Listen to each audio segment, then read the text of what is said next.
The sheriff found it on a Tuesday in September of 1886. He had ridden up the creek looking for a whiskey, still because someone in the hollow had reported thin blue smoke above a cliff on Clover Fork. Gideon Thorne had been sheriff of Harlan County for 11 years, and he took moonshine reports seriously. Moonshine was the only crime in the county that generated enough revenue to justify a sheriff's salary. He assumed he was about to confiscate a copper pot and arrest whoever was standing next to it. He did not find a still. He found something else entirely. The smoke was rising from behind a stone wall. Not a natural formation. A wall. 4 feet high, stacked from sandstone slabs running across the western end of an overhang that jutted 12 feet out from a cliff face. Behind the wall, through a doorway framed with laurel poles and covered with woven rhododendron branches, Gideon could see the interior of something that was not a camp. It was a home. A hearth built against the cliff face. A rack above it hung with strips of dried meat. Baskets stacked against the back wall. A floor of green hemlock boughs that looked clean and deliberate and maintained. And in front of the wall, on a flat stone beside a garden of late squash and corn stubble, a girl was sitting. She was weaving a basket from the white oak splits. A hen was pecking at the ground beside her. The girl was looking directly at Gideon. She had seen him before he saw her. She did not stand. She did not run. She sat on her flat stone and continued weaving, her fingers moving through the splits with a rhythm that did not change. Gideon removed his hat. He removed it because the situation required something. And removing his hat was the only gesture available to a man who did not yet have words for what he was seeing. A man removes his hat at funerals and in courtrooms and in the presence of things that deserve respect. Gideon removed his hat in the presence of something he had no name for. Something between admiration and sorrow. The feeling you get when you see evidence of a strength that should never have been necessary. The girl watched him. Her eyes were brown and large in a narrow face, and they did not blink. But that is the end of the story, and this is the beginning. And the beginning starts 11 months earlier, in October of 1885, with a girl and a skinning knife, and a Tuesday morning in the hollows of eastern Kentucky. To understand where she went, you need to understand what she was leaving. And to understand what she was leaving, you need to understand a woman named Hester Suttles, who had been dead for 7 years, but whose hands were still alive. Hester was a mountain girl from the Virginia side. She married Amos Suttles at 18 and moved across Pine Mountain into Harlan County, carrying 2 things as dowry: a quilt her grandmother had sewn, and a set of skills that mountain women carried the way other women carried jewelry. Close to the body. Never displayed to strangers. Hester could weave a basket from white oak splits, the flexible inner bark of young saplings soaked in the creek, until they bent without breaking, then woven over a frame in the old Appalachian style that her mother had taught her and her mother's mother had taught before that.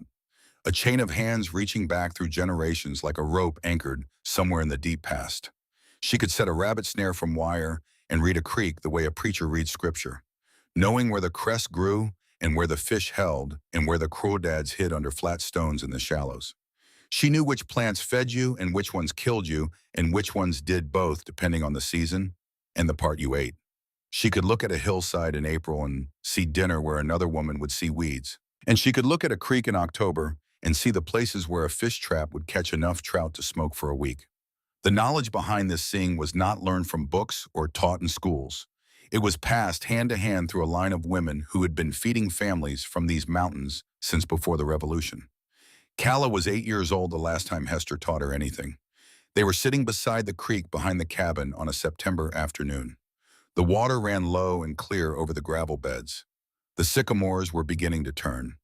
The air carried the smell of drying leaves and the faint sweetness of late-season muscadine from the vines that climbed the tulip poplars along the bank. Hester was soaking oak splits in the shallows, pulling each one through her fingers to test the flex, discarding the stiff ones, keeping the ones that bent like ribbon. "Watch my hands," Hester said, and Calla watched. She watched her mother's fingers weave the splits over and under the frame, pulling tight, tucking ends, building the basket from the bottom up in a spiral that looked random, but was not. That followed a pattern so old it had no name because it predated the need for names. "Your hands will remember what your head forgets," Hester told her. "Let your hands do the work." Calla did not understand this at 8. She would understand it at 16 alone in the forest when her hands wove the first basket without instruction. And she realized that her mother's hands were inside her hands the way a river lives inside every creek that feeds it. But that understanding was years away. At 8, Calla simply watched, and her fingers moved in her lap, copying the motions without knowing why. Recording a lesson that her muscles would store long after her memory of that afternoon had faded to a feeling. The feeling of sun on water and her mother's voice, in the particular safety of sitting beside someone who would not hurt you. Hester also taught her to set snares and to read animal trails and to identify the plants that the mountain offered each season. Hester taught by doing, not by explaining, which meant that the knowledge went into Calla's body rather than her mind, which is a better place to store anything you might need when your mind is too frightened or too cold or too hungry to think clearly. The creek made its sound that afternoon, the soft, constant murmur of water over stone. Calla would hear that sound for the rest of her life whenever she closed her eyes and thought of her mother. Not words, not a face, the sound of water, and the feeling of fingers moving in her lap, learning something they did not know they were learning. Hester died of diphtheria the following spring. Calla was 9. The disease took 4 days. On the first day, Hester's throat swelled and she could not swallow. On the second day, she could not speak. On the third day, she could not breathe without a sound like paper tearing. On the fourth day, the sound stopped. Amos built the coffin himself from pine boards, and it was the last piece of woodworking he ever did that required love. They buried Hester on the hillside above the cabin under a white oak that she had liked to sit beneath on summer evenings, because the oak caught the breeze off the ridge and held it in its canopy the way a cup holds water. And sitting under it in July was the closest thing the hollow had to a porch on the cool side of the mountain. Amos carved her name into a sandstone slab with his chisel, the letters neat and deep, the one piece of lettering in his career that he did not rush. Calla stood at the grave and held Obadiah's hand, which was the last time she voluntarily touched her brother, and which Obadiah did not remember. And Calla did not forget. After Hester, the cabin changed the way a body changes after the heart stops. The structure remained, but the thing that had made it function was gone. Hester had been the warmth and the order and the voice that called them to supper, and the hands that mended what was torn, and the presence that made 4 walls and a roof into something more than lumber. Without her, the cabin became what it had always been underneath, a box made of wood in a hollow in Kentucky, occupied by a man who was losing his reasons to stand up in the morning, and a boy who was learning that anger was easier than grief, and a girl who was 9 years old and who would spend the next 7 years trying to replace a woman who could not be replaced. For Hester, Amos Suttles was not the man he became after her. This is important, because the easy version of Amos is a villain, a drunk who abandoned his responsibilities and failed his children. And while that version is accurate, it is also incomplete. And incomplete stories about fathers are dangerous, because they allow sons and daughters to believe that the failure was always there waiting inevitable, which is a comfortable lie that prevents the harder truth. The harder truth is that Amos chose to fail, one day at a time, and each day he could have chosen differently. For the diphtheria, Amos was a carpenter, not a gifted one. His joints were serviceable rather than elegant, his measurements occasionally off by a quarter inch, his finishing work adequate but uninspired. But he could build a table and 4 chairs in a week and trade them for enough salt pork and cornmeal to feed a family through a month. And in Harlan County in 1878, that made him a man of modest but real standing. He built a cradle for Calla from cherry wood. This is the detail that matters. He selected the cherry himself from a tree on the south slope above the cornfield. He split it and planed the boards by hand until the grain showed through like veins beneath skin. The cradle's runners curved evenly, sanded smooth, so they would not catch on the cabin's rough floor. He oiled the wood with linseed until it glowed the deep amber red that cherry produces when someone cares enough to bring it out. The cradle was the finest piece Amos Suttles ever made. Calla slept in it for 2 years, and when she outgrew it, Hester stored quilts in it. And when Hester died, the quilts came out and dirty clothes went in. And the cradle sat in the corner of the cabin with Obadiah's muddy trousers draped over the headboard that Amos had carved with a pattern of laurel leaves, because Hester loved the laurel that bloomed white on the mountain every June. The cradle was still there on the night Calla left. She could see it from where she lay on the floor. And every time she saw it, she saw proof that her father had once known how to use his hands to build rather than to neglect, which made his current hands, the ones that reached only for the jug, worse than a stranger's hands would have been, because a stranger's failure carries no betrayal. After the funeral, Amos finished one last commission, a chair for a woman at the end of the hollow, and then he put down his chisel and did not pick it up again. The walk to the still was shorter than the walk to the workshop. Whiskey did not require skill. Whiskey only required footsteps, and footsteps were the last currency Amos was willing to spend. The drinking hollowed him the way water hollows limestone, slowly and from the inside, until what remained was the shape of a man with nothing behind the shape. He stopped looking at Calla, not in the dramatic sense of turning away, but in the quiet sense of simply not registering her presence. She put cornmeal mush on the table, and he ate it without acknowledgement. She washed his clothes and hung them on the line and folded them into the chest, and he wore them without comment.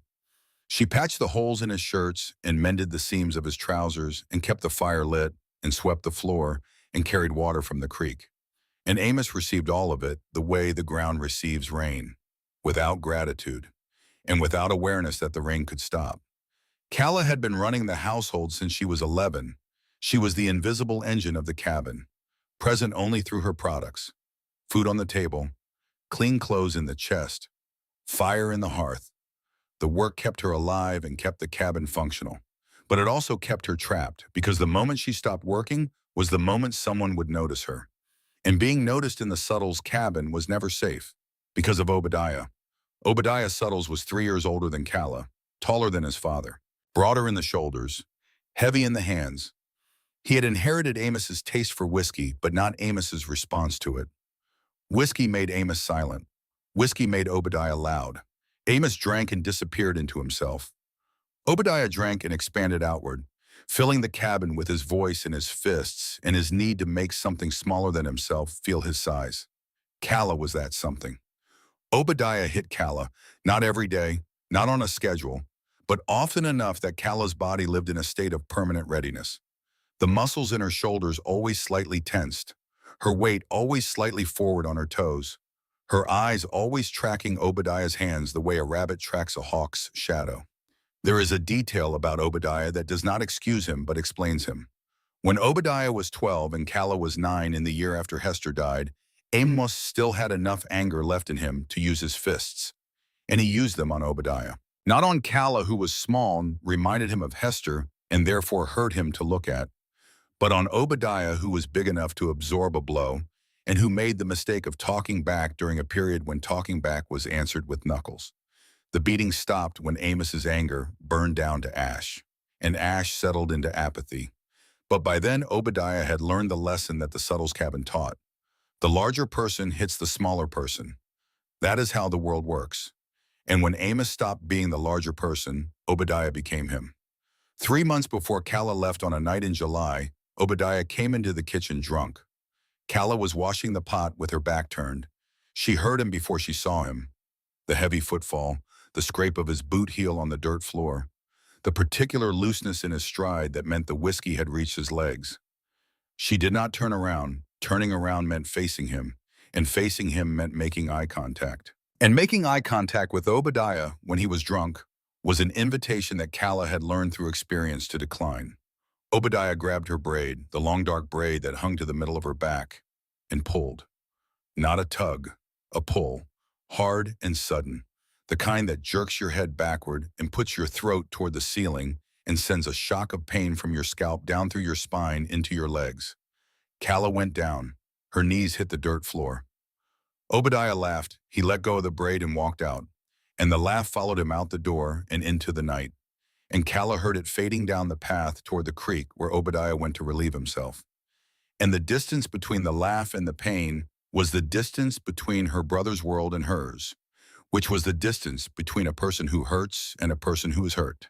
And that distance was not measurable in feet or yards, but in the quality of the silence that follows the sound of laughter in a room where someone is on the floor.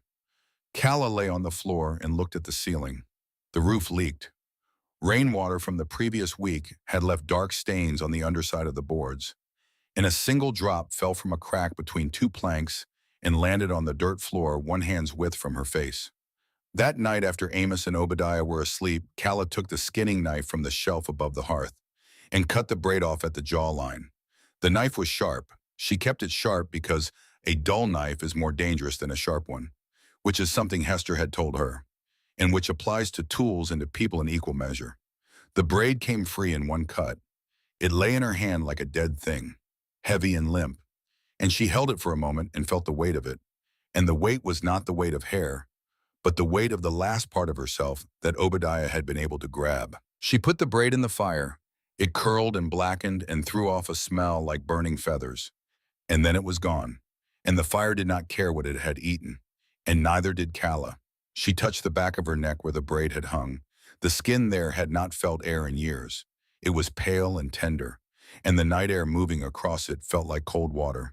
And the sensation was so unfamiliar that it took her a moment to identify it. Freedom. Not the large freedom of open spaces and grand decisions, but the small freedom of a neck that could not be grabbed from behind. She would take the small kind. The large kind was for people who had never needed the small kind. And Calla was not one of those people. The next morning, Obadiah looked at her and grinned. "Look like a boy," he said.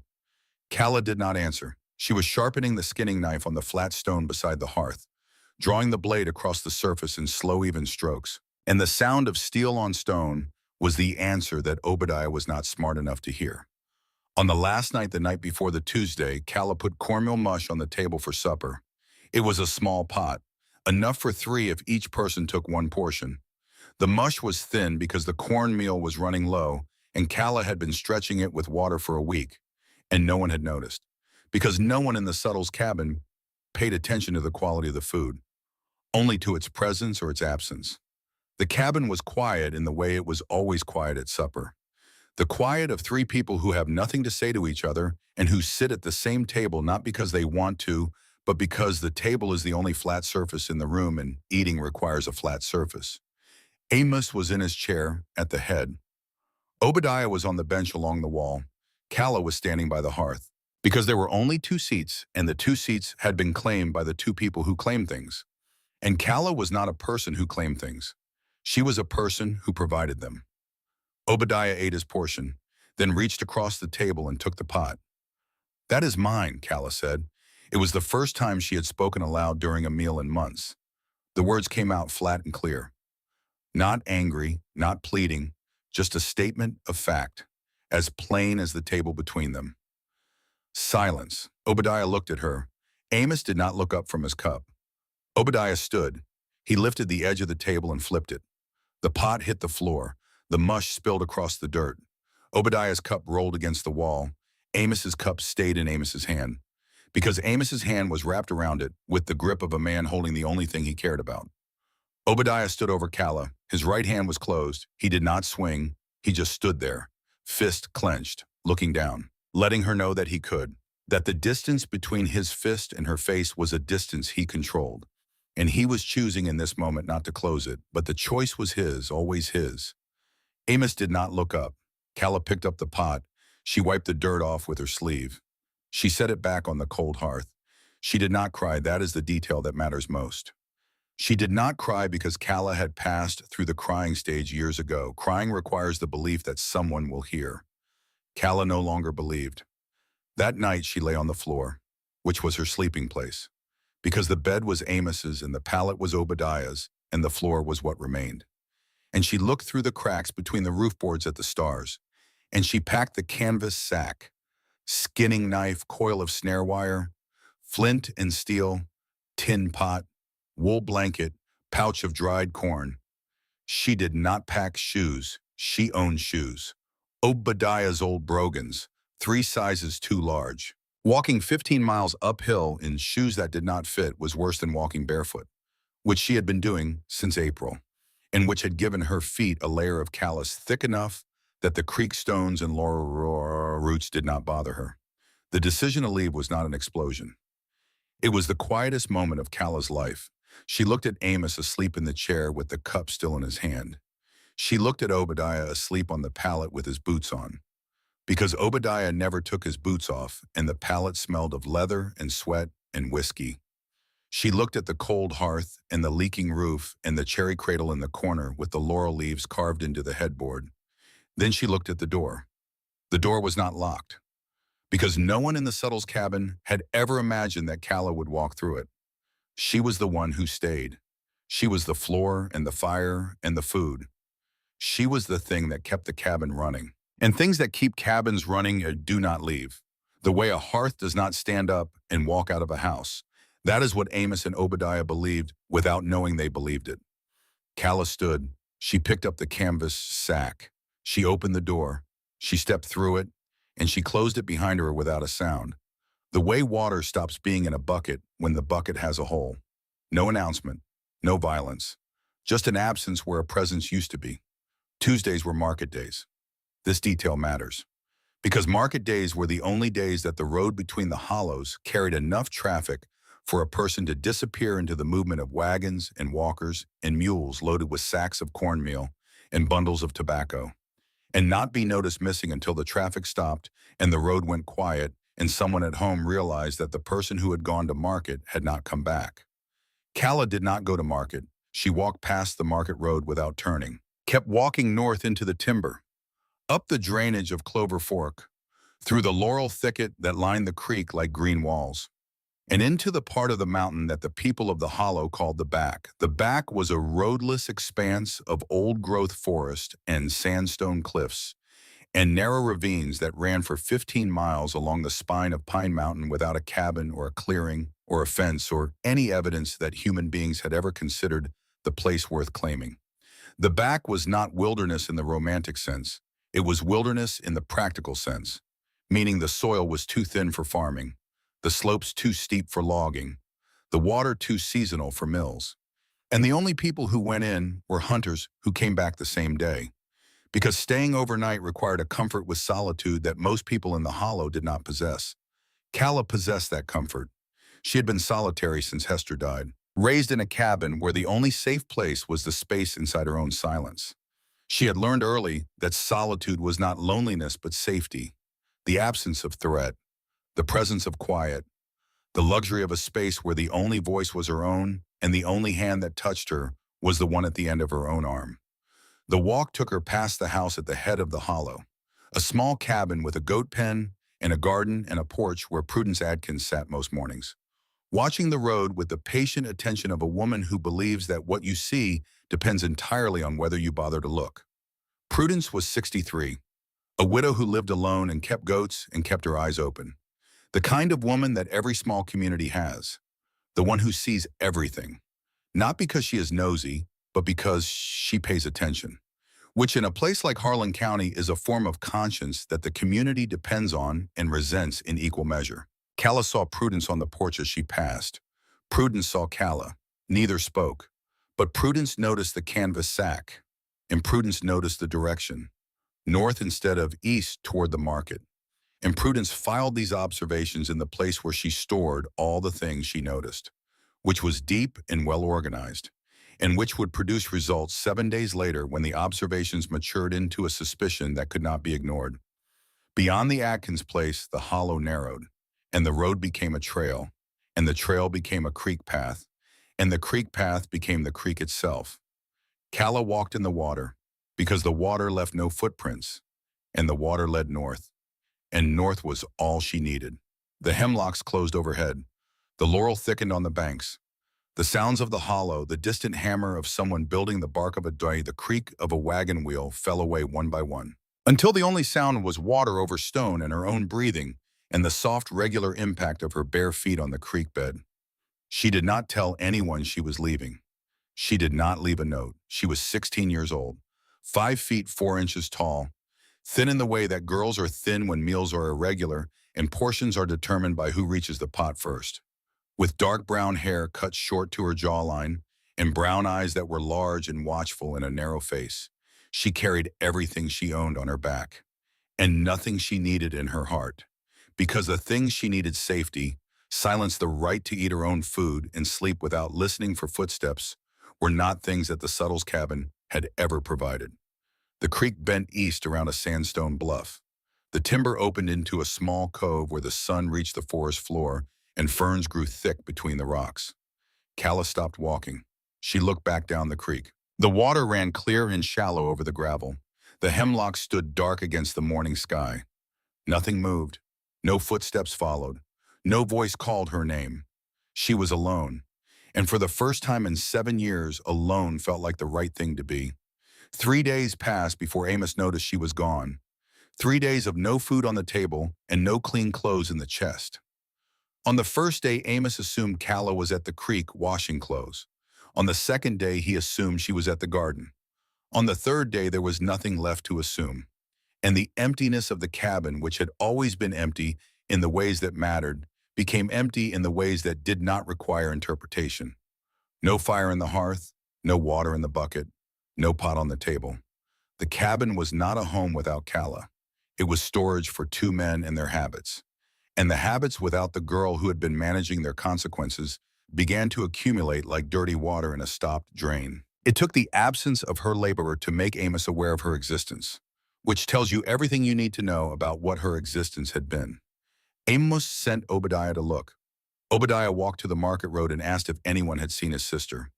He asked the way a man asks a question when he does not care about the answer, with his hands in his pockets and his eyes on the road home. No one had seen Calla. Obadiah walked back and told his father that Calla had probably gone to their aunt's house in Middlesbrough, which was 30 miles south. The aunt was Amos's sister. She despised Amos. Amos despised her.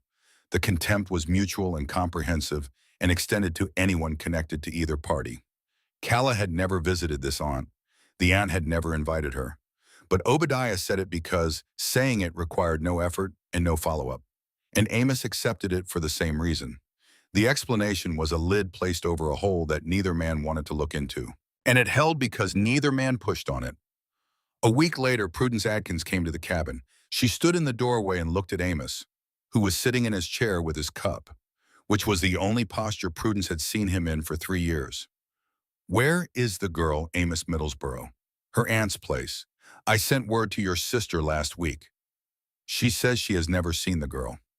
Silence, not the silence of a worried man, the silence of a man caught in a lie and too tired to construct another one. "Are you going to look for her?" Prudence asked. "She knows the way home." Prudence looked at Amos. It was a long look, the kind that women of 63 in Appalachia reserve for men who have failed at every role that life assigned them: father, husband, provider, protector. Amos had failed at all four, and the proof of his failure was not in the cabin but absent from it.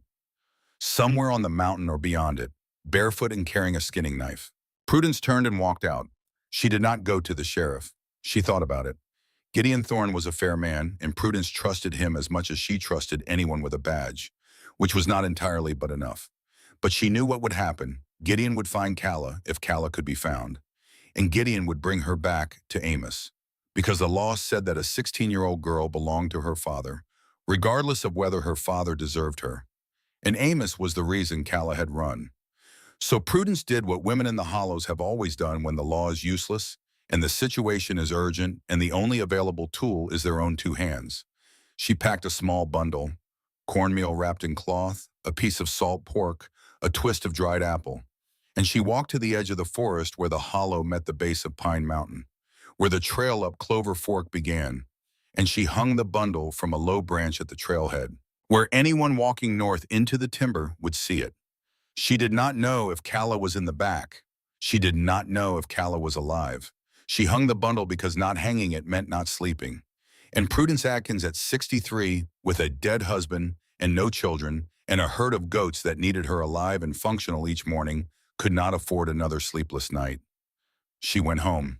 She fed the goats. She lay down in the dark and listened to the creek and the wind and the sound of the mountains settling into itself the way mountains do at night, with small shifts and creaks and the occasional crack of a branch under the weight of its own growth. And somewhere on that mountain, already 2 days into the timber, Calla Suttles was following Clover Fork upstream through the laurel and the hemlock and the deepening silence of the back, walking toward a sandstone overhang that she had not yet found. But that was waiting for her the way the right answer waits at the end of a question you did not know you were asking. She would find it tomorrow. And when she did, she would stop walking for the first time since she could remember. Not because she was tired, but because she had arrived. She found the overhang on the second day. It saved her life, not immediately, not in the way that a hand pulls you from a river or a roof stops a bullet. It saved her life the way a decision saves a life, by giving her something to choose instead of the thing that was killing her. She had spent the first night under a hemlock, the wool blanket pulled over her head, the snare wire set in a rabbit run she spotted at dusk. In the narrow track between two fallen logs where the ground was packed smooth by small feet traveling the same path night after night. In the morning, the snare held a rabbit, and Kala had breakfast in a direction, upstream, always upstream, because upstream meant farther. And farther was the only direction that carried any meaning.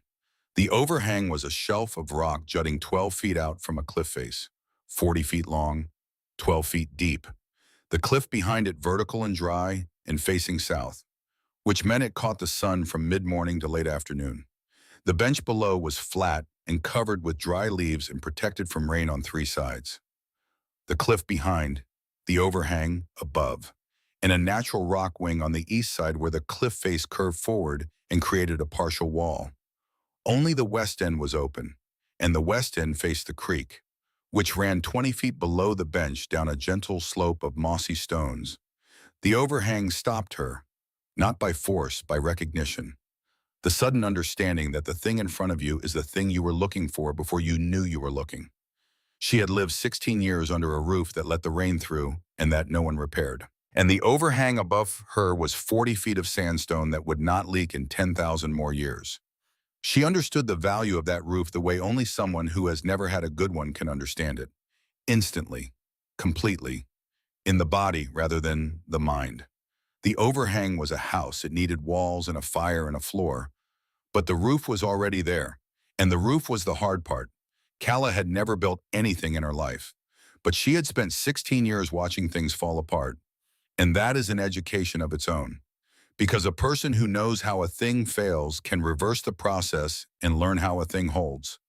She sat down with her back against the cliff face. The stone was warm, not hot, warm. The kind of warmth that soaks through fabric and into muscle and tells your body that the surface behind you has been absorbing sun all day and is now returning it steadily, patiently, the way a good wall returns heat from a fire. She had never leaned against a warm wall.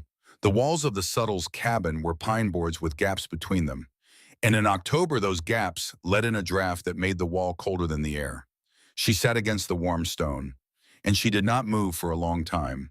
But before she settled, before she decided to stay, there was the bundle. She found it on the afternoon of her second day, after she had already discovered the overhang, but before she had decided to stay. She had walked back downstream to scout the lower creek for a crossing toward Virginia. And there it was, hung from a low branch beside the trail, where anyone walking the creek path would see it, a cloth package tied with string. It had not been there the day before when she had walked the same stretch heading north. Someone had come after her. She stopped. She did not touch it. She stood 3 feet away and looked at it the way you look at a trap when you know it is a trap but cannot see the mechanism. Cornmeal. She could smell it through the cloth and something else. Salt pork maybe, and the faint sweetness of dried apple. Someone knew she had gone north. Her heart did not race. It did something worse. It went still, the way a rabbit goes still when the shadow passes over. Not calm, but frozen. Every muscle locked. Every nerve waiting for the information that would tell her body what to do next. This was older than fear. This was the reflex of a creature that has learned through repetition that being known is the first step toward being caught. And being caught is the first step toward being hurt. She did not take the bundle. She did not care who had left it or why. Kindness and cruelty both require knowing where someone is, and Kala could not afford to be known. She turned away from the trail and pushed deeper into the laurel. Off the path, moving faster now, abandoning the plan she had carried from the cabin. The plan to walk north over Pine Mountain into Virginia, into somewhere else. Virginia was a direction. The back was a disappearance, and Kala did not need a new place.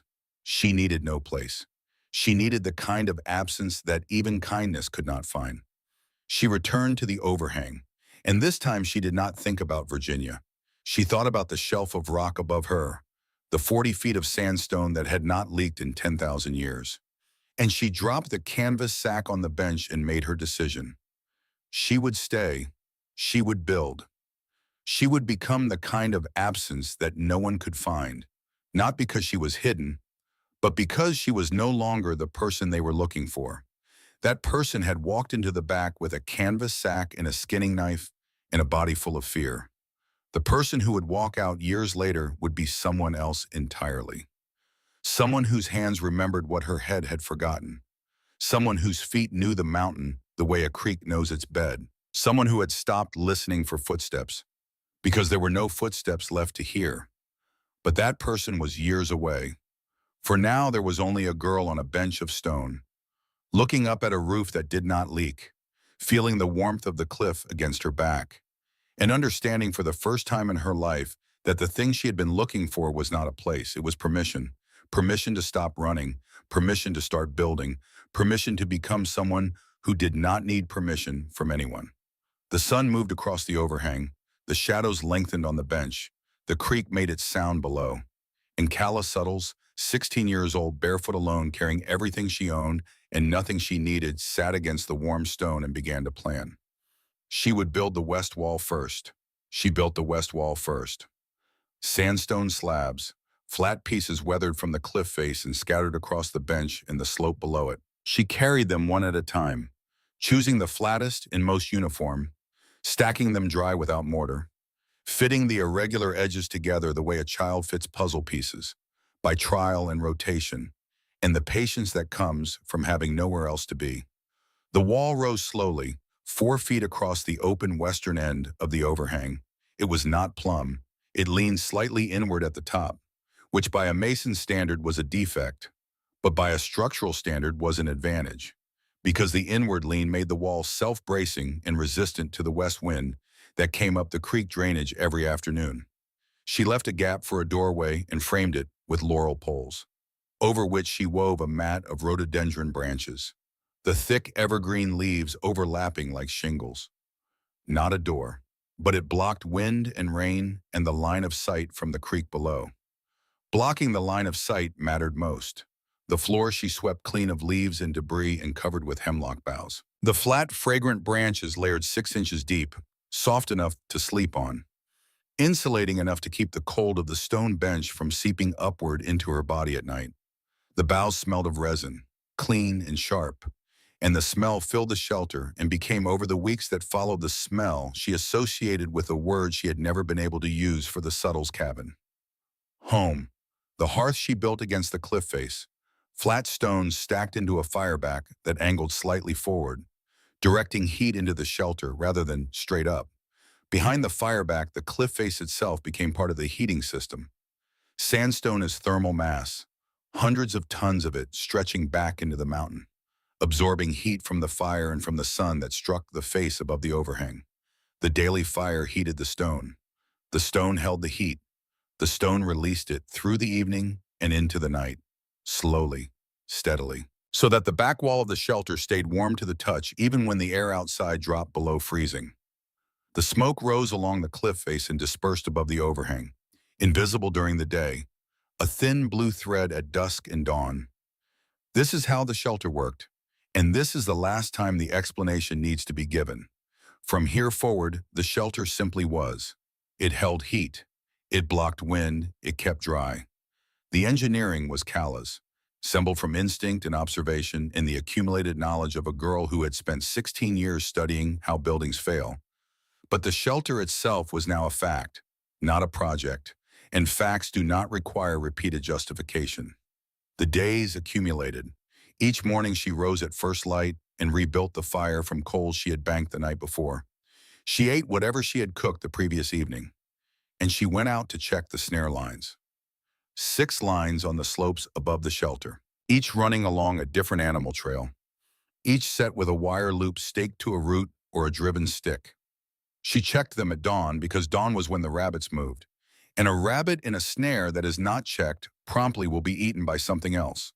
A fox, a bobcat, the red-tailed hawks that rode the thermals above the ridge and could spot a struggling rabbit from a quarter mile up. The snares provided rabbit regularly, and squirrel when the rabbits were thin, hickory nuts from the ridge, chestnuts from the massive trees in the coves, watercress from the creek, meat she smoked on a rack above the hearth. Thin strips hung in the rising heat and dried over 3 days into jerky that kept for months. Nuts she stored in baskets.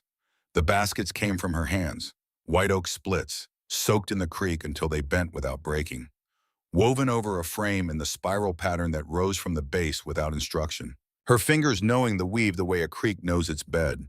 The first time she completed a basket, she held it in her lap and turned it slowly, running her fingers along the weave. And she understood what Hester had meant that afternoon by the creek 8 years before, that the hands remember what the head forgets, and that the remembering is not nostalgia but survival.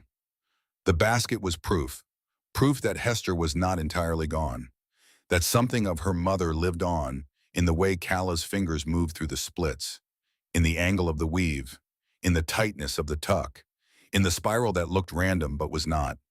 Hester's hands were inside Calla's hands, the way a river lives inside every creek that feeds it, and the knowledge those hands carried was not memory, it was inheritance, passed down through generations of mountain women who had fed their families from these hills since before anyone thought to write anything down. Calla held the basket and did not cry. She had stopped crying the night she cut her hair. Crying requires the belief that someone will hear. And Calla no longer believed, but she held the basket, and something moved behind her eyes that was not tears, something closer to recognition. The recognition that she was not alone, that she had never been alone, that the line of women stretching back through time was still with her, in her hands, in her knowledge, in the spiral of the weave that had no name because it predated the need for names. She set the basket beside the hearth, and she went back to work. The wall was not finished when the storm came. Third week of October, she had been in the back for 19 days. The west wall was 3 feet tall, 1 foot short of its final height, and the gap at the top was wide enough to admit the wind that arrived at dusk with the smell of rain and the particular drop in air pressure that animals feel before humans do. The drop that sends deer into the laurel and birds into the hemlock and rabbits into their holes, and tells every living thing on the mountain that the sky is about to open. Calla felt it too. She had spent the afternoon gathering firewood, dragging dead branches from the slope above the shelter, breaking them to length over a rock, stacking them inside the shelter wall where they would stay dry. But the stack was not large enough, and the wall was not tall enough, and the sky did not care about either of these facts. The storm hit at full dark, west wind driving rain sideways through the gap above the unfinished wall, hitting the fire back, hissing on the hot stones, throwing steam and ash into the shelter. The fire went out, not gradually, instantly, the way a candle goes out when you blow on it, except the wind was blowing 60 miles an hour through a mountain gap, and the candle was the only source of heat in Calla Suttles' world. The temperature dropped, not the slow, manageable drop of a fire burning low, the sharp drop of a fire gone completely. When the air in an enclosed space surrenders the heat it has borrowed and returns to the temperature of the stone and the wind in the October night, which on Pine Mountain at 3,000 feet was in the upper 30s and falling. Calla's blanket was wet. The rain had driven through the cape and soaked the wool, and wet wool conducts heat away from the body instead of holding it. Calla, in her thin dress with no shoes and no fire and a soaked blanket, began to shiver.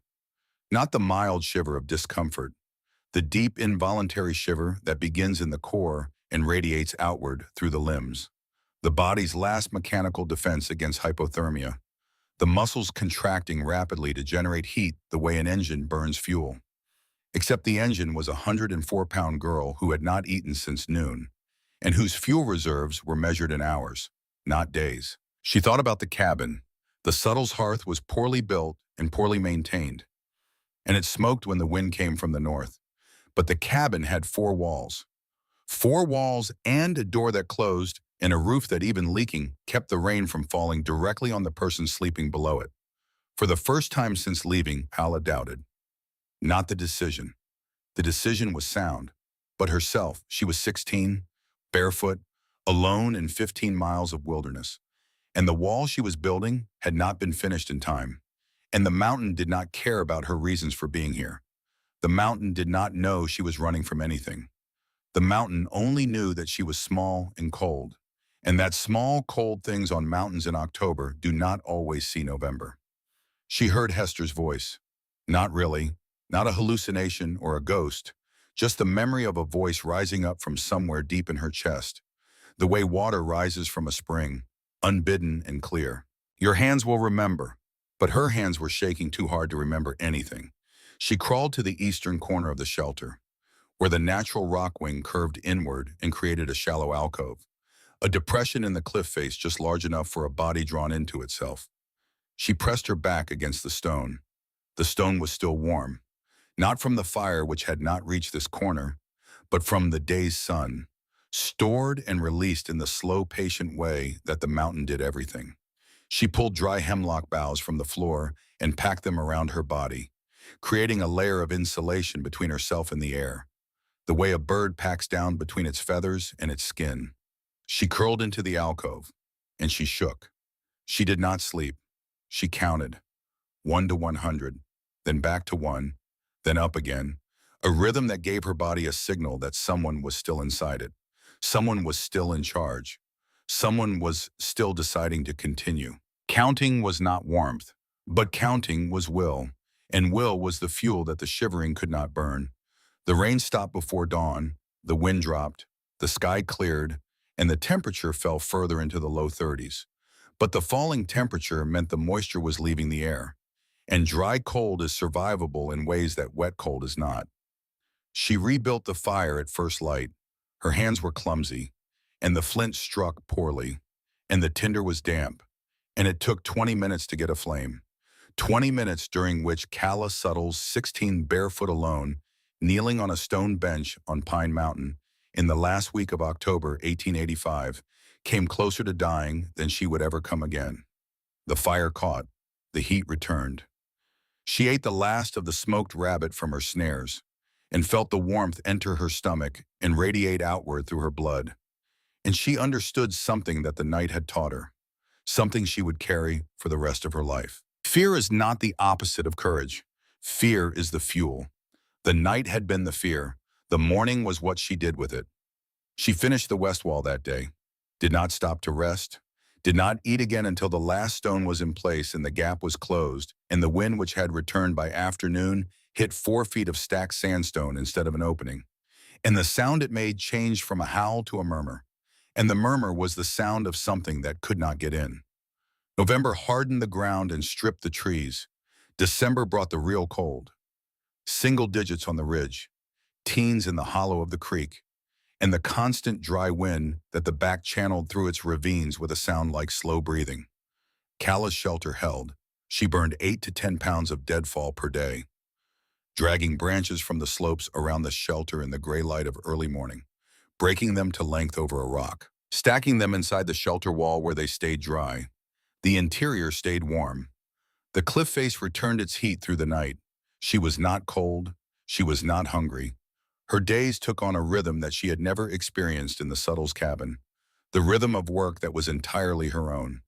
She rose at first light, rebuilt the fire from coals she had banked the night before, ate whatever she had cooked the previous evening, and went out to check the snare lines.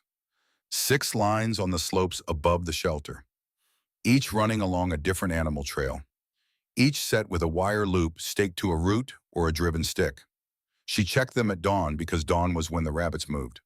The snares provided rabbit regularly, and squirrel when the rabbits were thin, hickory nuts from the ridge, chestnuts from the massive trees in the coves, watercress from the creek even in winter, growing in the shallow riffles where the water stayed just warm enough to keep the plants alive. Meat she smoked on a rack above the hearth. Thin strips hung in the rising heat and dried over 3 days into jerky that kept for months. She stored the jerky in baskets she wove herself. White oak splits soaked in the creek and woven over frames she bent from green laurel.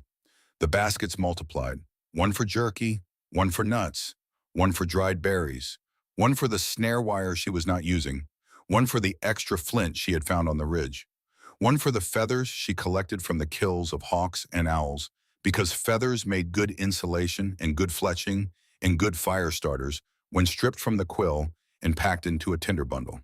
Everything had a place, and every place had a purpose. And the purpose was survival.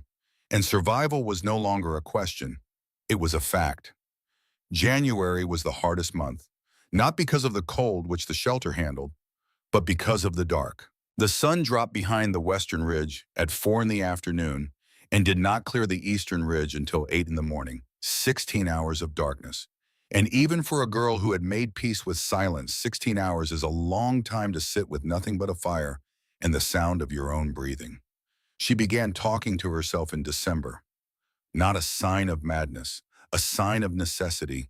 The human voice is a tool that degrades without use. And Kala intended to keep hers functional. She narrated what she was doing. She described the fire. She named the sounds outside the shelter. Creek, wind, owl, the distant bark of a fox on the ridge. She told the fire about the rabbit she had caught that morning, and the fire listened the way fires do, with cracks and pops and the occasional shifting of a log that sounds almost like a response. She made a calendar on the cliff face beside the hearth, 1 mark per day, scratched with the point of the skinning knife. By the end of January, the marks numbered 97. Each mark was a day she had fed herself and kept herself warm and not been struck and not been seized and not been afraid. The total was not a number. It was proof. Proof that the world she had left was not the only world available, and that the world she had built was hers. February brought a thaw. The creek swelled. The ground softened. Kala dug a root cellar into the bench behind the shelter. A pit 4 feet deep and 3 feet square, lined with flat stones, covered with a cap of laurel poles and bark and packed earth. The cellar held 48 degrees year-round, the constant temperature of the earth below the frost line. She stored dried meat and nuts and the last of the carried corn. And the cellar kept them cool in summer and unfrozen in winter. And the stores inside it represented something that Kala had never had in the Suttles' cabin. Security, the knowledge that tomorrow would have food in it. And the day after that, and the day after that, the knowledge that she was not living meal to meal, but season to season, and that the seasons, unlike Amos and Obadiah, were predictable. The thaw also brought Lemuel Pratt. Lemuel was 40, a hunter from the next hollow over, one of the few men who entered the back regularly. He was not a bad man, but he was a curious one, and his curiosity was more dangerous than malice, because malice is predictable and curiosity is not. A man who means you harm will come at you from a direction you can anticipate. A man who is simply interested will come from wherever his interest leads him, which is everywhere. Lemuel found the snare lines first, 6 of them, set along the slopes above Clover Fork in the runs between deadfalls and laurel thickets, set with wire and baited with corn, set by someone who knew what they were doing and who was not passing through. A hunter passing through sets 1 or 2 snares and pulls them the next morning. 6 snares meant permanence. Someone was living up here. He followed the trail uphill toward the overhang. The trail was faint, barely a suggestion in the leaf litter. But Lemuel had been reading trails for 30 years, and a faint trail told him more than a clear one. A faint trail meant someone was being careful. And people who are careful in the back are people who do not want to be found. He did not reach the overhang on his first trip. The light was failing, and Lemuel Pratt, for all his curiosity, did not stay overnight in the back. He turned around and went home, and he thought about those snare lines for 3 weeks. And then he came back. The second time he found the root cellar. He had come deeper this time, up the creek past the bluff, following a deer trail that crossed the bench below the overhang. The cellar's cap of laurel poles was visible if you knew what you were looking for. And Lemuel knew what he was looking for, because he had been thinking about those snare lines for 3 weeks. He lifted the cap. Inside, dried jerky in neat bundles, hickory nuts in a woven basket, the last of the corn in a leather pouch, food stores for a long stay. Organized, careful, sufficient. This was not a hunter's cache. This was a pantry. Kala was on the slope above, checking a relocated snare when she heard the sound of the cap being moved. She looked down through the trees and saw him, a man, medium height, brown beard, rifle on his shoulder, standing over her open root cellar, looking in it with the expression of a man who has found something he does not entirely understand, something ignited in her chest. Not fear.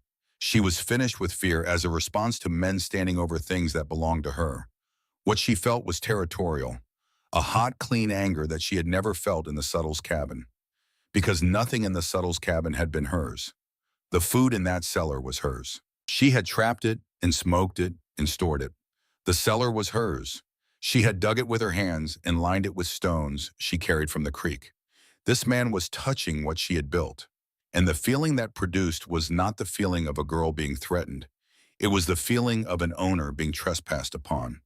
She stepped out of the laurel. She stood on the slope above Lemuel, 10 feet higher, the skinning knife in her right hand, not raised, not pointed, just held naturally, the way a person holds a thing they have been holding every day for 4 months. Lemuel looked up and flinched. A girl, thin, barefoot, short dark hair, standing above him on the slope with a knife in her hand and a pair of brown eyes that did not blink. "Your cellar," he said. "Yes, you live up here. None of your concern." The silence that followed was a negotiation conducted without words. Lemuel looked at the knife. He looked at the eyes. He saw something in those eyes that he did not want to test, not violence. Something harder than violence. Certainty, the absolute settled certainty of a person standing on their own ground. He replaced the cap on the cellar. He stepped back.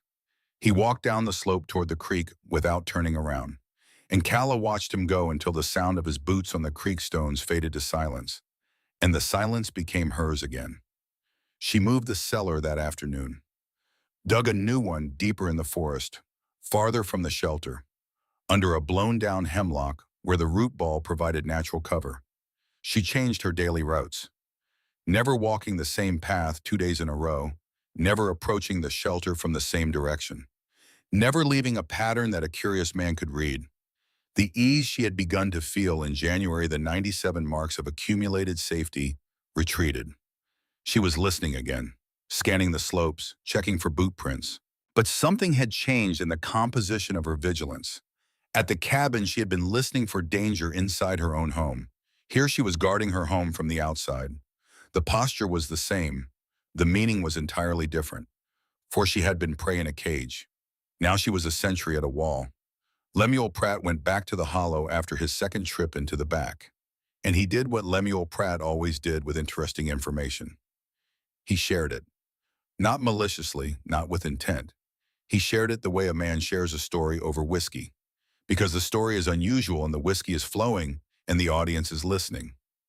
Someone was living in the back, a child maybe, a girl, barefoot, with a knife. The story traveled, from the tavern to the store to the church steps to the front porch of Prudence Adkins, who heard it from a neighbor's wife, and who felt when she heard it the particular cold weight in her stomach that arrives when a suspicion you have been carrying for months is confirmed by a stranger's words. Prudence knew. She had known since she hung the bundle from the branch at the trailhead, the bundle that had still been there a week later when she went back to check. Still hanging, untouched. Calla had not taken it, which meant Calla had seen it and chosen not to take it, because taking it meant being known, and being known meant being found, and being found meant being brought back. Prudence had understood the refusal. She had not been offended by it. She had brought the bundle home and fed it to the goats, because the goats did not care that the gift had been refused, and Prudence could not bear to eat it herself. Now she knew where Calla was, and she knew that Calla was alive, and she knew that the decision about what to do with this information was not hers to make. But the decision about what information to share with the sheriff was. She walked to the sheriff's office. Gideon Thorne was at his desk, which was a plank table in the front room of his own house, because the county could not afford a separate building for law enforcement, and Gideon could not afford to care. "Someone is living in the back," she said. "Who says Lemuel Pratt?" He saw a child. "I believe it is Calla Suttles." "Suttles." Gideon was quiet. "Amos told me the girl went to Middlesboro. Amos says many things, most of them after half a gallon." Gideon was quiet for a long time. He knew Amos. He knew Obadiah. He knew the cabin and what happened inside it. The way a sheriff knows things in a small county. Not from reports, but from the weight of silences. From the way a girl flinches when her brother raises his hand to wave at a neighbor. From the way a father does not attend church or market or any gathering where someone might ask how his children are doing. "If you bring that girl back," Prudence said, "who are you bringing her back to?" Gideon did not answer. Prudence did not expect him to. She had not come for an answer. She had come to plant the question. And the question, once planted, would do its own growing. She left. Gideon sat at his plank desk and looked at the wall and thought about the question that Prudence Atkins had left in his office, the way a person leaves a stone in your shoe. Spring arrived slowly. March warmed the south-facing cliff. First the moss greening, the creek rising, the rhododendron buds swelling to the point of splitting. Calla watched the season change the way a patient watches a wound heal. Not by staring at it, but by noticing each morning that the thing that had been bare was now slightly less bare, that the thing that had been frozen was now slightly less frozen, that the mountain was doing what mountains do in spring, which is the same thing they do in every season, which is to continue. Without asking permission, she planted a garden on the bench beside the shelter, a patch cleared of stones and enriched with ash from the hearth and leaf mold from the forest floor. She dug the soil with a flat stone in her hands, turning it 6 inches deep, mixing the ash and mold into the clay until the texture changed from dense to crumbly, from soil that resisted to soil that received. She planted corn from the seed she had carried from the Suttles' cabin, the last thing she had taken from that place, the dried kernels that had been sitting in a pouch on the shelf above the hearth since the previous autumn's harvest. She planted ramps dug from the north-facing slopes and transplanted. The wild leeks that tasted of garlic and onion, and the particular sharpness of a plant that has survived a mountain winter and is not apologetic about it. Late squash from seeds she found in a dried gourd on a hunter's trail. Seeds that might or might not be viable. But that cost nothing to try. And Calla had learned in the back that the things that cost nothing to try are always worth trying, because failure in the back is just information. And information is always useful. The garden grew. Mountain soil fed by wood ash and leaf mold grows anything you put in it, if you give it sun and water and time. And Calla had all three, and the patience to use them, and the satisfaction of watching something she had planted come up green out of ground she had prepared was a satisfaction that she had not known existed until she experienced it. A satisfaction that belonged to her entirely, and that no one could take from her, because no one knew it was there. By summer, she had a chicken, a single half-wild hen caught in a box trap baited with corn on a trail 3 miles south. She penned it behind the shelter in a cage of woven laurel, and it gave her an egg every second day, and an audience for the voice she had been maintaining through the winter months. The hen did not enjoy the conversation, but it tolerated the arrangement, because the corn was consistent. And consistency, Calla had learned, is the currency that earns trust from any creature, human or otherwise. By September, a full year since she had walked away from the hollow, the shelter was no longer a shelter. It was a home, a place where she slept and ate and kept her things, and felt when she returned to it from the creek or the garden or the snare lines on the ridge, the particular settling of the body that means I am where I belong.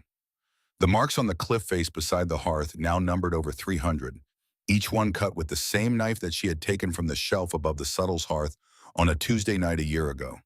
The knife that had cut off her hair and skinned her rabbits and scored her calendar and become over the months an extension of her hand. Worn smooth at the grip, the blade sharpened so many times on creekstone that it was narrower now than the day she took it, reduced by use to its essential shape. 300 days, 1 year, each day a mark. Each mark a day she had fed herself and sheltered herself and warmed herself and answered to no one. The accumulation was not a number. It was a life. The sun was moving toward the western ridge. In an hour it would drop behind the trees and the shadow would climb the cliff face and the bench would cool and Calla would go inside and bank the fire and lie down on the hemlock boughs and sleep. In the morning she would rise and check the snares and feed the chicken and carry water from the creek and add one more mark to the wall. And the mark would be the 301st day of the life she had chosen. And the day after that would be the next. And the day after that the next. And each one would be hers. She sat on the bench. She wove a basket. The creek made its sound. The hen made its sound. The mountain made no sound at all. Because mountains do not speak. They only hold. And the thing this mountain held was a girl who had walked into it at 16 with nothing. and who sat on its bench at 17 with everything she needed, which was not much by the standards of the world below, but was more than enough by the standards of the person who had earned it. She was not listening for footsteps, not because she had stopped being careful. She would never stop being careful. Careful was the price of freedom, and she paid it gladly. But she was not listening for footsteps the way she had listened in the cabin, with her whole body tensed, with her weight on her toes, with her eyes tracking hands that might become fists. She was listening for footsteps the way a sentry listens, from a position of strength, from behind a wall she had built herself, from inside a life that belonged to her and that she would defend. The difference was everything. The difference was the distance between prey and predator, between victim and owner, between a girl who runs and a woman who stands. Calla had crossed that distance. She did not know exactly when the crossing had happened. Maybe during the storm when she counted through the night and chose to survive. Maybe during the confrontation with Lemuel when she stood on the slope and did not back down. Maybe during any of the 300 days when she had done the work and earned the right to call this place hers. The crossing had happened, and Calla was on the other side. And the view from the other side was different. The same mountain, the same creek, the same overhang with its 40 feet of sandstone roof. But the girl looking at them was not the same. She was not the girl who had walked into the back with a canvas sack and a skinning knife and a body full of fear. She was someone else. Someone whose hands remembered what her head had forgotten. Someone whose feet knew the mountain the way a creek knows its bed. Someone who had stopped running, not because she was caught, but because she had arrived. The marks on the wall numbered 312 on the Tuesday in September when Sheriff Gideon Thorne rode up Clover Fork looking for a whiskey still. He did not find a still. He found something else entirely. The sheriff found it on a Tuesday in September of 1886. He had ridden up the creek for 3 hours. His lower back was reminding him of this fact with the persistence of a debt collector. Gideon Thorne had not been on a horse for 3 continuous hours in 6 years, and his body was making sure he understood the cost of the journey. Behind him, Deputy Boone Caudle rode in silence, which was unusual for Boone, who generally filled silence the way some men fill glasses, automatically and to the brim. But something about the ride had quieted him. Maybe the creek, maybe the timber closing in overhead. Maybe the fact that Gideon had said almost nothing since they left the hollow, and Gideon's silences carried a weight that made other men reluctant to add to them. The creek bent east around a sandstone bluff. Gideon pulled the bay to a stop. Smoke, thin, blue, barely visible against the morning sky, rising from somewhere above the bluff and dispersing in the updraft along the cliff face. It was not moonshine smoke. Gideon had smelled moonshine smoke 100 times. The sweet grain reek of mash cooking in copper. And this was not that. This was wood smoke. Clean. The kind that comes from a well-tended fire burning seasoned hardwood. The fire of someone who has been doing this long enough to know which wood burns clean and which wood smokes. Still smoke does not look like that, Boone said behind him. No, Gideon said. It does not. They tied the horses at the creek and walked up the slope. Gideon went first. The grade was gentle, mossy stones and leaf litter, the trees thinning as the cliff face rose above them. He could see the overhang now, the dark horizontal line of it against the lighter rock above, and below it on the bench of level ground, something that made him stop walking. A wall, a stone wall, 4 feet high, stacked from sandstone slabs. Running across the western end of the overhang, behind the wall a doorway framed with laurel poles and covered with woven branches. To the left of the wall a garden, corn stubble from the summer's crop, the brown stalks cut close to the ground, a patch of late squash, the dark green fruits resting on a bed of straw, and beyond the garden visible through the gap beside the wall the interior of the shelter. A hearth against the cliff face with smoke rising from banked coals, a rack above the hearth hung with strips of dried meat, baskets stacked against the back wall, and a floor of green hemlock boughs that even from 30 feet away looked clean and deliberate and maintained. On the bench in front of the wall between the garden and the slope down to the creek, a girl was sitting on a flat stone. She was weaving a basket from white oak splits. A hen was pecking at the ground beside her, making the small, satisfied sounds that chickens make when the corn is regular and the day is warm and no one has recently tried to kill them. The girl was looking directly at Gideon. She had seen him before he saw her. Of course she had. The bench faced the creek, and from where she commanded the view downstream ran a quarter-mile through the open timber along the water, and anyone approaching from below was visible long before they arrived. She had watched him tie his horse. She had watched him start up the slope. She had watched him stop when he saw the wall. She did not stand. She did not run. She sat on her flat stone and continued weaving, her fingers moving through the splits with a rhythm that did not change. Gideon stepped onto the bench. He stood in front of the shelter. He looked at it, he looked at her, and he removed his hat. He removed it because the situation required something. And removing his hat was the only gesture available to a man who did not yet have words for what he was seeing. A man removes his hat at funerals and in courtrooms and in the presence of grief. Gideon removed his hat in the presence of something he had no name for, something between admiration and sorrow. The feeling you get when you see evidence of a strength that should never have been necessary. I was looking for a still, Gideon said. There is no still, the girl said. I can see that. She was 17 now, maybe. Her face was narrow and brown from the sun. Her hair was dark and cut short to her jaw. Her eyes were brown and large, and they watched Gideon the way a person watches from behind a window. Present but separated, visible but enclosed. She was wearing a dress that had been patched so many times the original fabric was in minority opinion among the repairs. Her feet were bare, her hands resting on the unfinished basket in her lap were the hands of someone who had been working with stone and wood and wire for a long time. The knuckles thickened, the fingers scarred in small ways, the nails cut short to the quick. How long have you been here? Gideon asked. Since last October. 11 months. Gideon did the arithmetic and felt it land in his chest.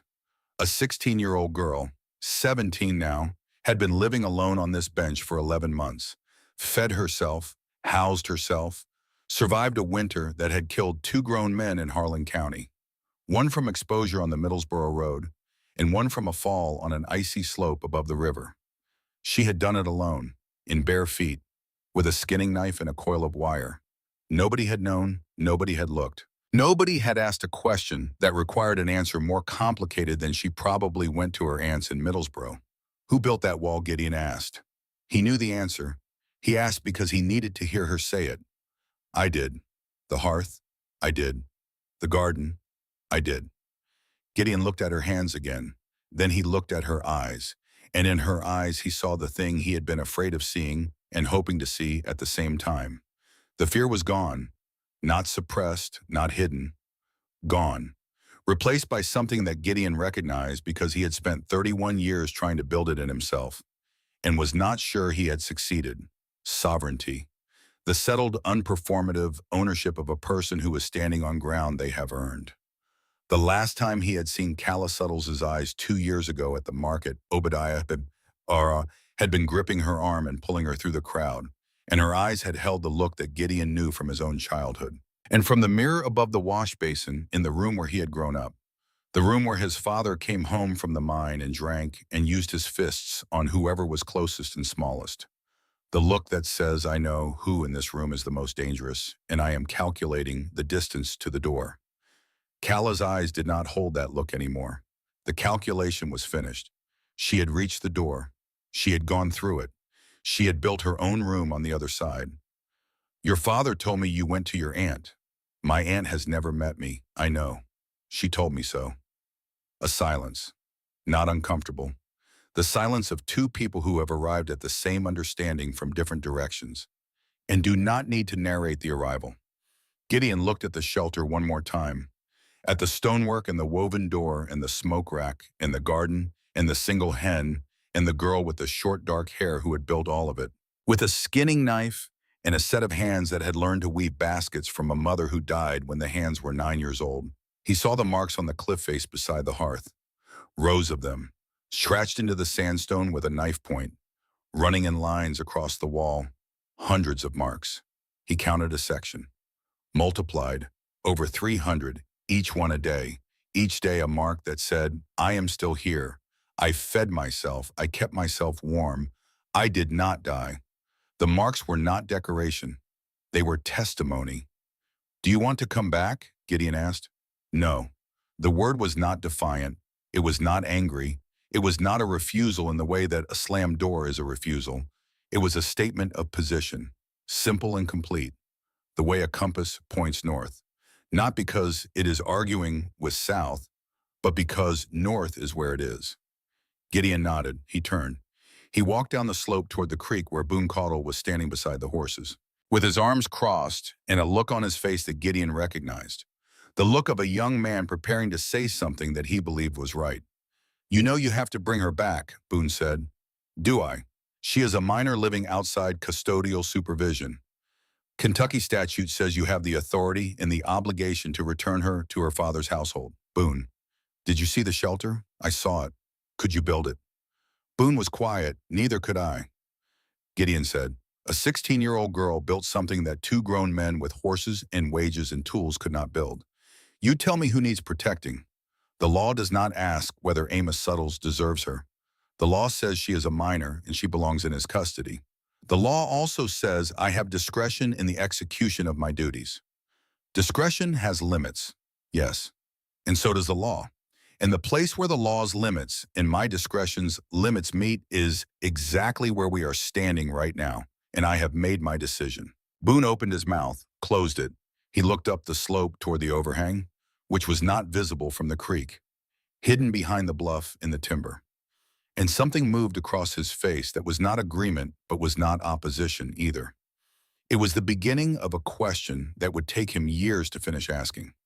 The question was whether the law and the right thing are always the same thing. And Boone at 28 believed they were, and Boone at 40 would know they were not. And the distance between those two beliefs was the slope they were standing at the bottom of. Gideon untied his horse. He mounted. He waited for Boone. They rode down the creek in silence, the water making the only sound, the timber closing behind them, the overhang disappearing behind the bluff as if it had never been there, as if the mountain had drawn a curtain over the girl and the wall and the garden and the hen and the 300 marks on the cliff face beside the hearth. The ride back to the hollow took 3 hours. Gideon spent them thinking, not about the law was clear, and Gideon knew exactly how much the law was worth in situations like this, which was nothing. Because the law was written by men who had never stood in a cabin where the father drank and the brother hit and the girl slept on the floor and ate what was left after the men were done. The law did not know those cabins existed, and the law did not care. Gideon spent the 3 hours thinking about a boy of 14 who had walked away from a cabin in the next county in 1854 and had never gone back. That boy had not had a sandstone overhang or a skinning knife or a mother's hands encoded in his own. That boy had walked 20 miles to a coal mine and lied about his age and started swinging a pick in the dark at an age when he should have been swinging from a rope swing over a creek. That boy had survived. But the survival had cost him things that he could not name and that he recognized only by their absence, a hollowness behind the ribs, that filled with duty and procedure and law, because those things have clear edges. And a man who grows up without softness needs edges to know where he ends and the world begins. That boy had become the sheriff of Harlan County, and the sheriff of Harlan County had just looked at a girl on a bench and seen the version of himself that he had not been given the chance to be, the version that found a home instead of a mine, the version that built walls instead of wearing a badge, the version that stopped running. Not because someone caught her, but because she had arrived. He could not take that from her. Not legally, not morally, not practically. He could not put her back in the cabin with the leaking roof and the cold hearth and the cherry cradle in the corner and the brother with the heavy hands. He could not do it because the law said he could, and he could not do it because the law said he should. Because Gideon Thorne had spent 31 years learning the difference between the law's authority and a man's judgment. And his judgment, standing on that bench, looking at that girl, had been absolute. She was not lost. She had been found. And she had done the finding herself. He arrived at the Suttles' cabin in late afternoon. The light was going amber through the trees, and the shadows were long on the dirt path. And the cabin looked in that light like something that had been abandoned rather than inhabited. The porch sagging on one end where a support post had rotted and no one had replaced it. The garden overgrown with pokeweed and jimson, the woodpile empty except for a few sticks that would not last a night. Obadiah was not home.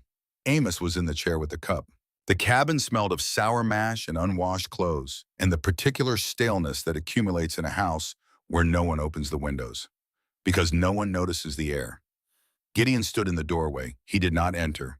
He had been inside the Suttles' cabin once before, 2 years ago, serving papers on Amos for a debt owed to the general store, and the interior had been cleaner then, because Calla had been there to clean it. Now the cabin had the look of a place that had been slowly surrendering to its contents. The dishes unwashed, the floor unswept, the hearth cold and full of ash that had not been cleared in weeks. This was the home that the law said Calla Suttles belonged in. Calla is alive, Gideon said from the doorway. She is not coming home. Amos looked at him. The look lasted 3 seconds. In those 3 seconds, Gideon watched Amos's face for the things a father's face should produce when told his missing daughter is alive. Relief, gratitude, curiosity, urgency. He saw none of them. He saw a man performing a calculation, the calculation of whether this information required him to do anything, and arriving at the answer that it did not. All right, Amos said. He did not ask where Calla was. He did not ask if she was healthy. He did not ask what she was living in, or what she was eating, or whether she was cold at night. He did not ask a single question that a father asks, because asking would produce answers, and answers would produce a picture, and the picture would be of his daughter choosing to live alone in the woods rather than live with him.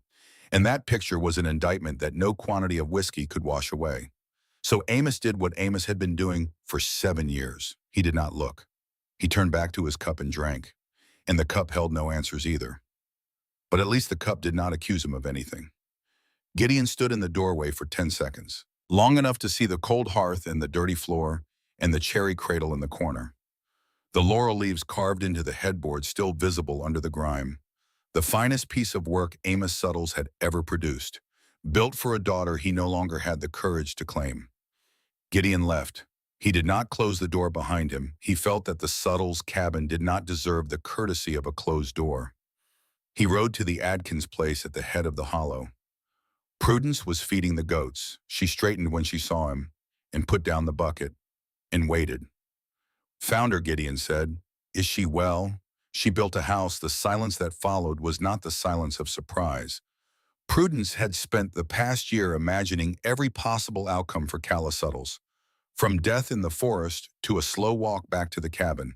And the one outcome she had hoped for but not dared to expect was the one Gideon had just described. A house, not a hiding place, not a camp, a house. Built by the girl Prudence had watched walk past her porch a year ago, carrying a canvas sack in a future that no one in the hollow, including Prudence, had believed she possessed. You did not bring her back, Prudence said. Not a question. No. Prudence nodded. She looked toward the tree line, where the hollow met the base of the mountain, toward the trail where she had hung the bundle of cornmeal and salt pork a year ago. The bundle that Calla had not taken, which Prudence had found still hanging a week later, and had brought home, and fed to the goats, because the goats did not care that the gift had been refused, and Prudence could not bear to eat it herself, good Prudence said. And then after a moment, that is good. She picked up the bucket. She went back to the goats. Gideon rode home. The road was empty now, the market traffic finished, and the hollow was quiet in the way that hollows are quiet at the end of a day when nothing has changed for anyone, except the people who know about the girl on the mountain. And the girl on the mountain herself, who did not know that her future had just been decided by a man who removed his hat, and a woman who fed goats, and a deputy who did not agree, but did not stop it. The years accumulated. The shelter grew. Calla expanded it. A second wall on the east side where the rock wing ended, closing the last open flank. Gideon brought her a proper plank door on a second visit, along with a sack of cornmeal and a set of iron hooks for the smoke rack. The door was pine, rough cut, unfinished. Calla hung it on leather hinges she made from a deer hide, and it swung shut with a sound that was different from every other sound in the back. The sound of a door closing because the person inside chose to close it. not because someone outside slammed it. Gideon came twice a year after that, spring and autumn. He brought small things, cornmeal, salt, a new coil of wire when the old one broke. He never brought anything Calla did not need, and he never stayed longer than an hour. And the visits had the quality of a neighbor checking on a neighbor, which is what they were, except that the distance between their homes was 15 miles of roadless forest. And the neighbor was a girl who had walked away from everything Gideon had spent his career trying to protect people from, and who had succeeded better than his protection ever had. They did not talk much. Gideon was not a talker, and Calla had spent years in conversation primarily with a chicken. But the silences between them were comfortable, in the way that silences are comfortable between people who share an understanding that does not require language. The understanding that some people build walls not to keep the world out, but to keep themselves intact. And that the decision to leave a life that is hurting you is not a failure of loyalty, but an act of construction. The first and most important act of building the life that comes after. Boone Caudle never returned to the back. But every autumn at the trailhead, where Clover Fork left the hollow and entered the timber, a small wooden box appeared. Inside, salt, 2 pounds of it, packed tight, the coarse gray crystals that the general store sold for a nickel a pound. Salt was the one thing the mountain could not provide. Meat needed salt to cure properly. Hides needed salt to tan. The body itself needed salt to function. And the back had no salt lick and no mineral spring. And Calla's only source had been the diminishing supply that Gideon brought twice a year. The box appeared every October. No name, no note. Calla found it on her walks to check the lower snare lines, and carried it back to the shelter, and used it through the winter, and never knew who left it. Boone Caudle never told anyone. He never told Gideon. He certainly never told Calla. The box was his answer to the question he had not been able to answer on the creek bank that September day. The question of whether the law and the right thing are always the same thing. Boone still believed in the law. He still believed that Gideon had been wrong to leave a miner in the woods. But he also believed that a person who lives alone on a mountain for a year and survives deserves salt. And the contradiction between those two beliefs was a space that Boone filled with 2 pounds of gray crystals every October for 6 years. And that was his resolution. And it was enough. Lemuel Pratt never entered the back again. He told the story of the girl on the mountain for a few months, and then other stories replaced it, the way new weather replaces old weather. And eventually Lemuel stopped telling it, not because he had forgotten, but because every time he told it, he saw those brown eyes on the slope above him and felt the particular discomfort of a man who has opened a door that was not his to open. And the discomfort did not fade with retelling, but deepened, until the story became a thing he carried privately. A reminder that the world contains people whose claim to a place is so complete that even standing near them uninvited feels like theft. Prudence Atkins died in the spring of 1891. She was 68. She went in her sleep, which is the way that people in the hollows describe any death that does not involve violence or visible suffering, and which may or may not be accurate, but which is always the version that the living prefer, because it allows them to believe that the dead did not mind going. Gideon brought the news up the mountain on his spring visit. Calla was 22. She was sitting on the bench repairing a snare, and she listened to Gideon's words without expression, the way she received all information, with the stillness that people once mistook for shyness. But that Gideon knew was processing, the deep internal cataloging of a mind that never reacted before it understood.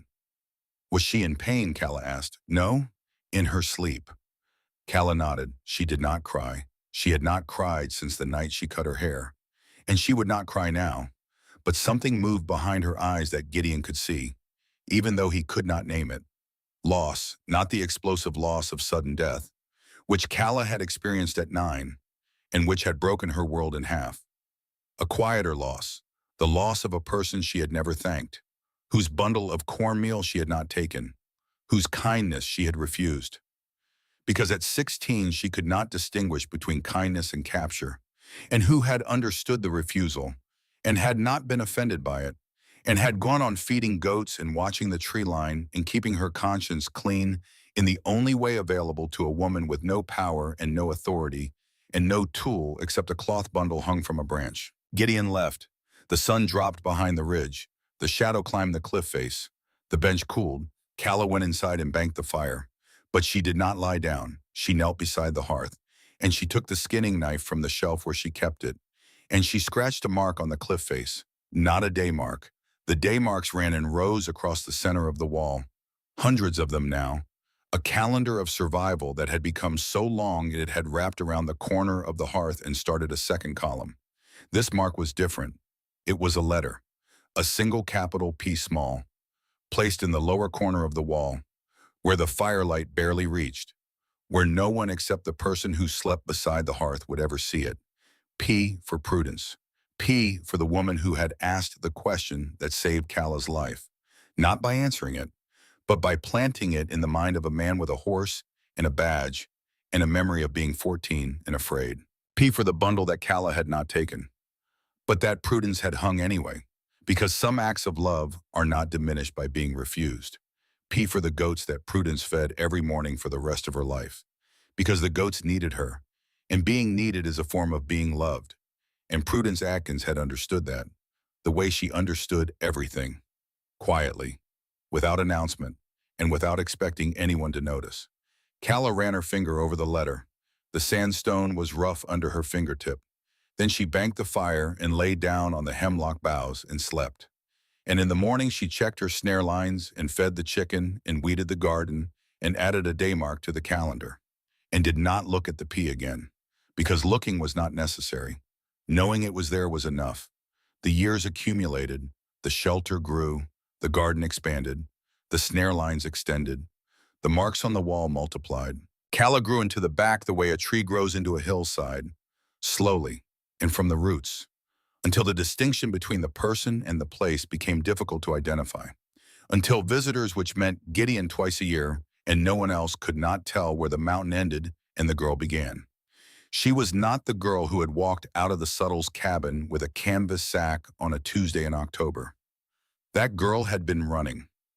Calla was not running. She had not been running for years. She was standing, she was tending, she was building, daily, the accumulating structure of a life that answered to no one and depended on no one and owed nothing to anyone except the mountain that provided the stone and the water and the wood, and the memory of a woman who had shown her in an afternoon by a creek when she was 8 years old that the knowledge you need to survive is not stored in the mind but in the hands, and the hands do not forget.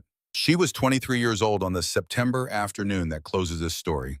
She was sitting on the bench in front of the overhang, weaving a basket from white oak splits. The chicken, the third one now since the original hen died 4 winters ago, was scratching at the ground beside her, producing the small, contented sounds of a bird that has learned to trust the person who feeds it. The cliff face behind her was warm.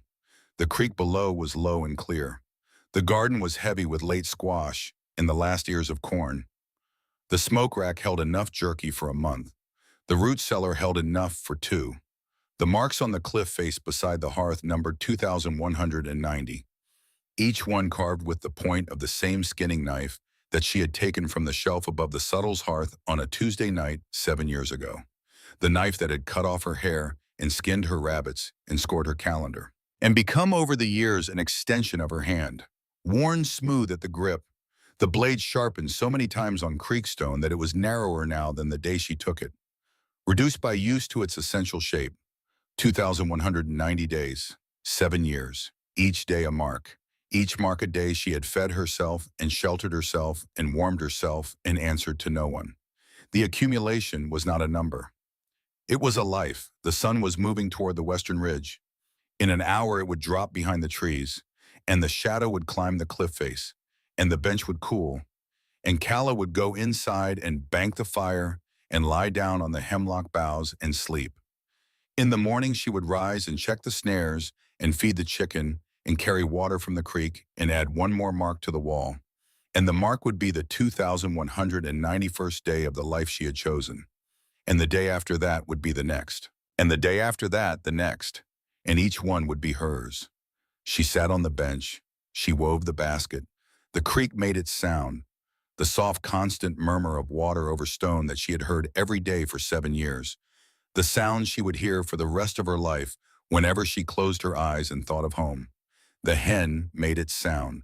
The small, satisfied clucks of a creature whose needs are met and whose world is predictable and whose trust has been earned through consistency. The mountain made no sound at all, because mountains do not speak, they only hold.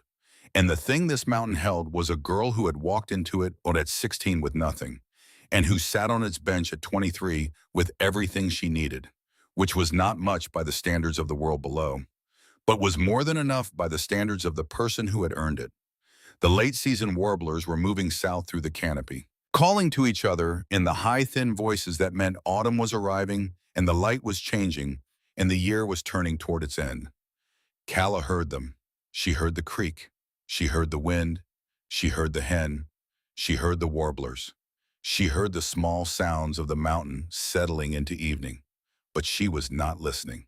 For the first time in her life and for every day of her life since the night she walked through the door of the Suttles' cabin and closed it behind her without a sound, Calla Suttles was not listening for the thing that meant she needed to move. There was no such thing. There was no footstep to fear. There was no hand to track. There was no voice raised in anger that required her to calculate the distance to the door. There was only the bench and the basket and the evening coming on, and the mountain holding her the way it held everything, without opinion, without condition, without the possibility of betrayal. The light softened. The shadows lengthened. The air cooled by a single degree. And then another. Calla's fingers moved through the splits, over and under, pulling tight, tucking ends, building the basket from the bottom up in a spiral that looked random, but was not. That followed a pattern so old it had no name because it predated the need for names. Her mother's hands inside her hands. Her mother's knowledge inside her knowledge. The inheritance that had kept her alive when nothing else could.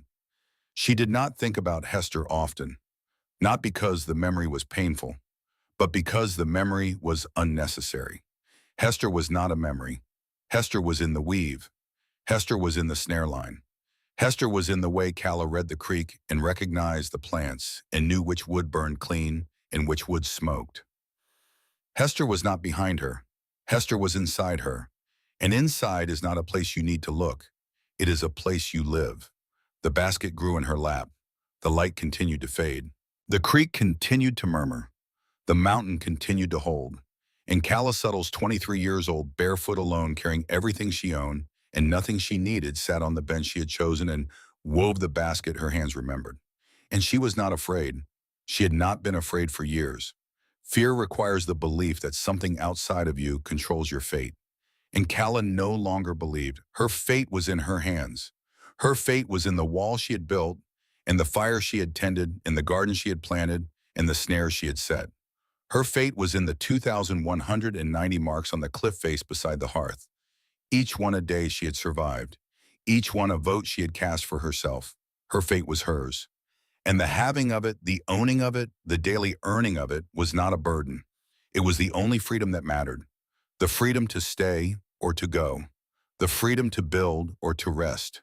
The freedom to speak or to be silent. The freedom to eat at her own table in her own home on her own mountain. The freedom that Amos had never given her. The freedom that Obadiah had never allowed her. The freedom that the law did not recognize and the county did not care about and the world below had never offered. The freedom she had taken for herself on a Tuesday morning in October when she walked past the market road and did not turn. She had been taking it ever since, every day, one mark at a time, and the marks had become a wall, and the wall had become a home, and the home had become a life, and the life was hers. The sun touched the ridge, the light turned gold, the shadows climbed the cliff face and reached the overhang and began to cool the bench where Calla sat. She set the basket aside, not finished, but close. She stood, she stretched. She looked out over the creek and the forest and the ridge beyond, the view she had seen every evening for 7 years, and that she would see every evening for the rest of her life, the view that was hers, not because anyone had given it to her, but because she had earned it.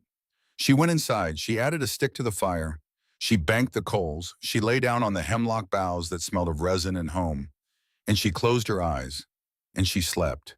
And in the morning she would rise and check the snares, and feed the chicken, and carry water from the creek, and add one more mark to the wall, And the mark would be the 2191st, and she would not count them anymore, because the counting was finished, because the question had been answered, because the proof was no longer necessary. She was here. She was alive. She was home. And that was enough. That was enough.